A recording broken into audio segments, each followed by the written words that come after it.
Welcome dear students to the subject control system for 4th semester BE students under the VTU scheme. We'll be starting with module 1 Introduction to Control Systems. So what is meant by control system? If we see the definition, a control system consists of subsystems and processes or plants assembled for the purpose of obtaining a desired output with the desired performance for a given input. So over here you can see the block diagram. See, this is the input given, it is a stimulus, and you have a control system which consists of different elements here or processes or subsystems, and you get an output response. If you consider a simple example, our body itself is a simple example of control system. Say I want to pick up a book which is kept on the table. So what is the input? The eyes. Okay, that is, we see that there is a book on the table, so I want to pick that book. So there is the input given. So the process is done in the brain, so it sends signal to my hand. So what I will see in the eyes, and my hand will go on the table to the table and I'll pick the book. That is the output. So there are a lot of things what you see day to day.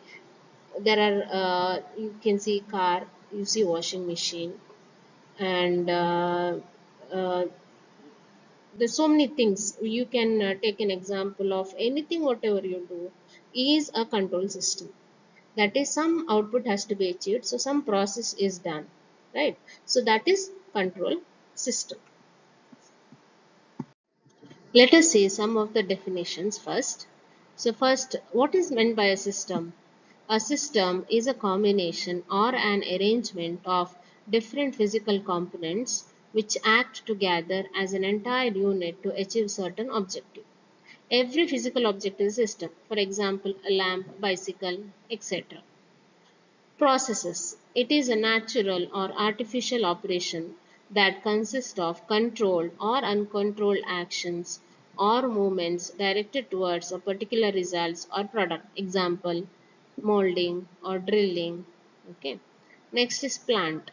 A plant may be a piece of equipment or machine parts functioning together to perform a particular operation. Example, petrochemical plant or steel plant. Let us learn about different types of control system. One is the open loop control system. So here you can observe that we can observe the block diagram given over here. You have the input, then we have the controller, then the actuating signal, plant, and the output.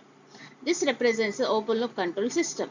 Those systems in which the output has no effect on the control action are called open loop control systems. The output is neither measured nor fed back for comparison with the input. Now consider an example of the traffic signal which is pre-programmed. Like you have already the timing is set for how much duration the green light should go on, how much duration the red light should go on, and which lane traffic should be allowed after which lane. So all this is pre-programmed. There is nobody to monitor. So what happens, it does not check whether a particular lane traffic is more or the other lane traffic is more. It will work only as per the programming. So here there is no feedback signal over here. Or consider an example of a washing machine. What is the input given to the washing machine? The input given to the washing machine are the soiled clothes. Then you inlet the water. Then you put the washing powder. Then you turn on the machine. So finally the clothes are washed.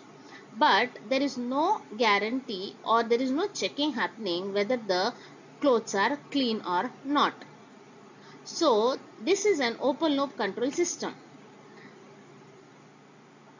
So such a system where there is no feedback present or there is no sensors present to measure whether you have obtained the required output or not are called open loop control system.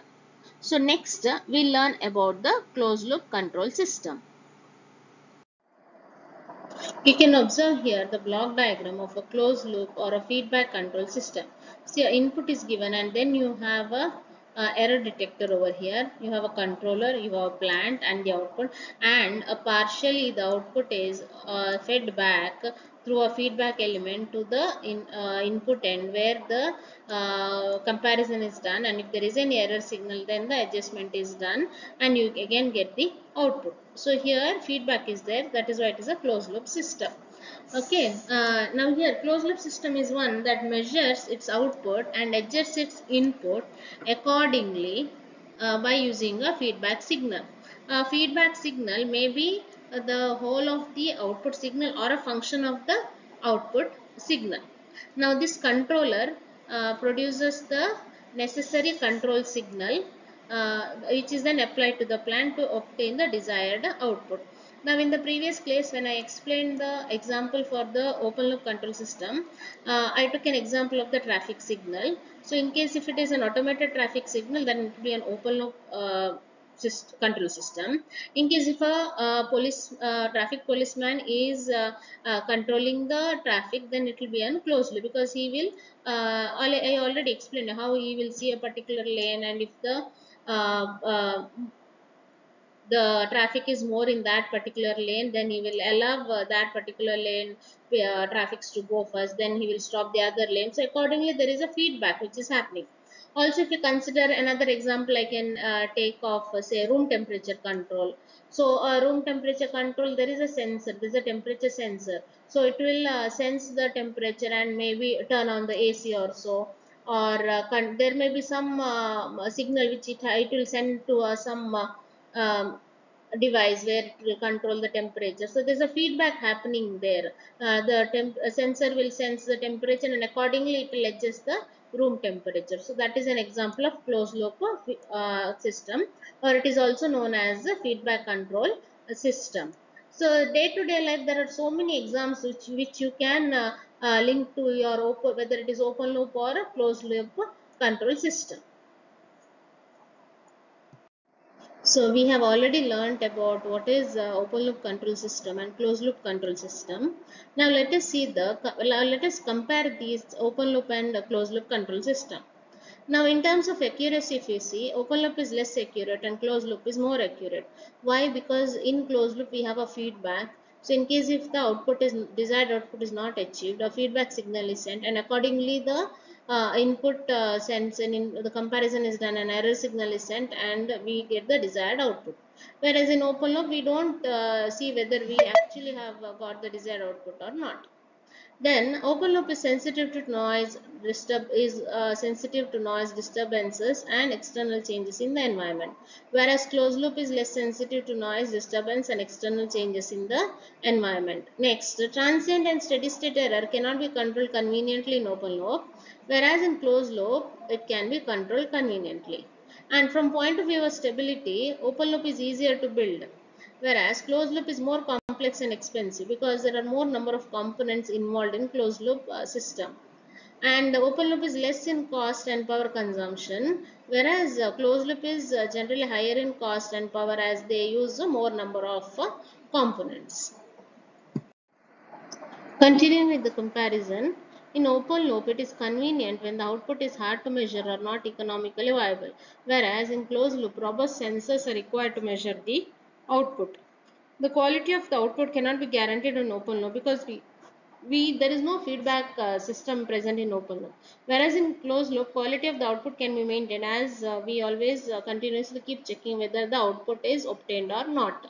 In open loop, recalibration of the device from time to time is necessary, because we may not get the desired output. So however it is not possible there is no feedback, but the recalibration is needed, whereas in the closed loop recalibration of the device from time to time is not necessary. And in open loop feedback element is absent, whereas in closed loop feedback element is present. And in open loop, as you know, error detection is absent, and in closed loop error detection is present. So these are the comparisons between the open loop and the closed loop control systems. So what are the advantages of closed loop system over open loop system? The first one is closed loop systems have the advantage of greater accuracy over the open loop system. Why is this? Because you are measuring the a feedback output using a feedback element. So if there is any error, the adjust control signal is sent accordingly and you get the desired output. That is why you will get a greater accuracy. Second one is they are less sensitive to noise, disturbances and external changes in the environment. Third one is transient and steady state error can be controlled conveniently in the closed loop control system, unlike open loop system. Again, this is mainly because of the feedback. Fourth one is the main advantage of the closed loop system is the quality of the output can be maintained and recalibration of the device from time to time is not necessary. So these are the advantages of the closed loop system over the open loop system. So we have already seen what is meant by the open loop control system and the closed loop control system. Now we will see how to find the transfer function. So before that, let us know what is meant by transfer function.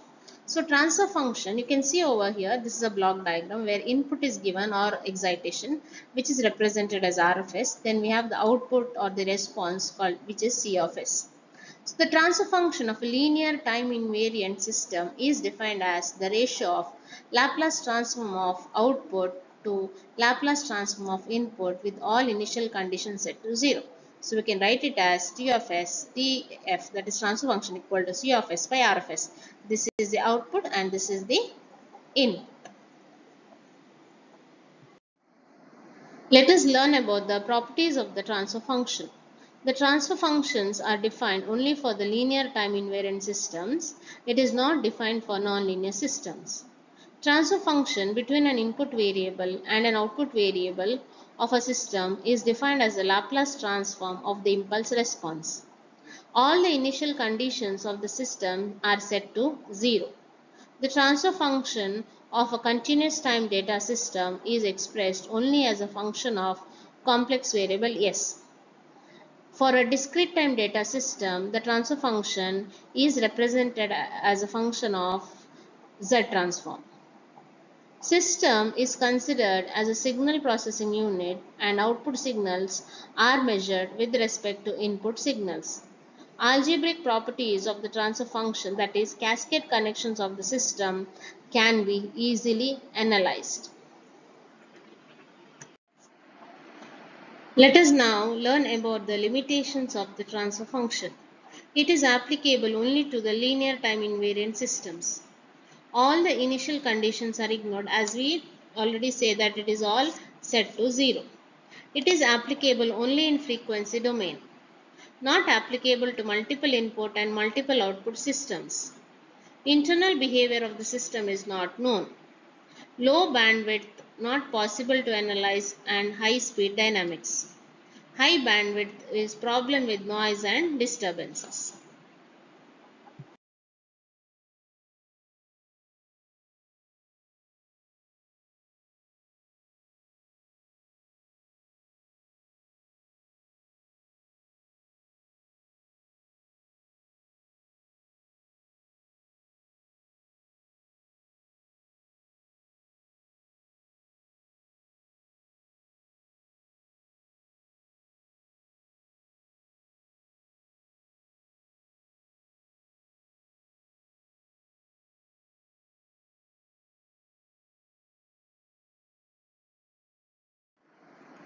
Now let us find the open loop and the feed forward transfer function for the given block diagram over here. So here R of S is the input, E of S is the actuating signal and C of S is the output signal, B of S is the feedback signal. The open loop transfer function is defined as the ratio of feedback signal B of S to the actuating error signal E of S. That is, transfer function is given by B of S by E of S. So if you consider this, B of S by E of S. So here this is equal to, what is B of S? B of S is C of S into H of S. C of S into H of S. So I'll write B of S as C of S into H of S divided by E of S. What is C of S? C of S is E of S into G of S. So that will substitute over here. So C of S is E of S into G of S and h of s, which is already there, divided by e of s. So we get this as e of s, e of s. If we cancel, we get the transfer function as g of s into h of s. So this is the open loop transfer function. Now we will see how to find the feed forward transfer function. So the feed forward transfer function is defined as the ratio of the output C of s to the actuating error signal E of s. Feed forward transfer function is given by C of s by E of s. So C of s by E of s. What is C of s? C of s, we know that it is G of s into E of s. So divide by E of s. So what we get this as? We get it as G of s. E of s, E of s can cancel out. So this is the feed forward transfer function. Now let us find the transfer function of the closed loop control system. Here we have considered a negative feedback system. So the closed loop transfer function is defined as the ratio of the output C of s to the input R of s. So let us write what is the output. So C of s here will be, here you can see over here, C of s will be E of s into G of s. So I will write here. So it is E of s into G of s. So what is E of s? E of s is the error signal over here. So I can write G of s into, what is E of s? E of s is R of s minus B of s. So R of s minus B of s. So after this, what is B of s? B of s is C of s into H of s. So G of s into R of s minus G of s into H of s, which is equal to G of s into R of s minus, this is C of s. C of s into H of s into G of s. So here if I take the C of s terms together, 1 plus G of s H of s will be equal to G of s into R of s. By definition we know that the transfer function is the ratio of output to the input. So here output is C of s, input is R of s. So if I take this, I'll get here G of s in the numerator and shifting it over here, G of s by 1 plus G of s into H of s. So this will be the closed loop transfer function. So this is how we are supposed to find the transfer function. Start with the output C of s equal to E of s, G of s. Then substitute for E of s. What is E of s? E of s is R of s minus B of s. And later substituting here, then open up the brackets, or before that substitute for B of s. What is B of s? B of s is H of s into C of s. So substituting that, so G of s into R of s minus C of s, H of s into G of s. So C of s terms if you take common, we get 1 plus G of s, H of s equal to G of s, R of s. So by definition we know that the transfer function is defined as the ratio of output C of s to the input R of s. So C of s by R of s is given as G of s divided by 1 plus G of s, H of s.